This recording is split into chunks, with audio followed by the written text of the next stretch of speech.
പൊന്നിൻ തിളക്കമുള്ള സത്യസന്ധതയ്ക്ക് 6 വയസ്സ്. പവൻ ഗോൾഡ്, താഴെപ്പാലം, തിരൂർ. 049424239116. കടകളുടെ പ്രവർത്തന സമയം നീട്ടി കൂടുതൽ ലോക്ക്ഡൌൺ ഇളവുകൾ. ഡി കാറ്റഗറി ഒഴികെയുള്ള ഇടങ്ങളിൽ ഒന്നിടവിട്ട ദിവസം 8 മണിവരെ കടകൾ തുറക്കാം.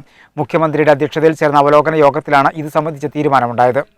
ടെസ്റ്റ് പോസിറ്റിവിറ്റി നിരക്ക് 15-ന് താഴെയുള്ള സി കാറ്റഗറിയിൽപ്പെടുന്ന സ്ഥലങ്ങളിൽ ഒന്നിടവിട്ട ദിവസങ്ങളിൽ 8 മണിവരെ എല്ലാ കടകളും തുറക്കാം. നിലവിൽ ഈ കാറ്റഗറിയിൽപ്പെടുന്ന സ്ഥലങ്ങളിൽ വെള്ളിയാഴ്ച മാത്രമായിരുന്നു പ്രവർത്തനാനുമതി. ബാങ്കുകൾ എല്ലാ ദിവസവും തുറന്നു പ്രവർത്തിക്കാം. അതേസമയം ശനിയും ഞായറും നടപ്പിലാക്കി വരുന്ന വാരാന്ത്യ ലോക്ക്ഡൌൺ തുടരും. മുഖ്യമന്ത്രിയുടെ അധ്യക്ഷതയിൽ ഇന്ന് നടന്ന അവലോകന യോഗത്തിലാണ് തീരുമാനം. ബി സി കാറ്റഗറിയിൽപ്പെടുന്ന കടകൾ ഒന്നിടവിട്ട ദിവസങ്ങളിൽ 8 മണിവരെ പ്രവർത്തിക്കാം.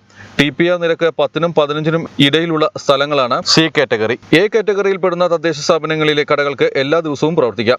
ഡി കാറ്റഗറിയിലുള്ള തദ്ദേശ സ്ഥാപനങ്ങളുടെ കടകൾക്ക് വെള്ളിയാഴ്ച മാത്രമാണ് പ്രവർത്തനാനുമതി, വൈകിട്ട് 7 മണി വരെ. TPR നിരക്ക് 6% താഴെയുള്ള എ കാറ്റഗറിയിൽ തിങ്കൾ മുതൽ വെള്ളി വരെ എല്ലാ കടകൾക്കും തുറക്കാം. വിവിധ മേഖലകളിൽ നിന്നും കൂടുതൽ ഇളവുകൾ വേണമെന്ന ആവശ്യം ഉയർന്നിരുന്നു. പ്രധാനമന്ത്രിയുമായുള്ള കൂടിക്കാഴ്ചയ്ക്ക് ഡൽഹിയിലേക്ക് പോയ മുഖ്യമന്ത്രി ഓൺലൈൻ വഴിയാണ് യോഗത്തിൽ പങ്കെടുത്തത്.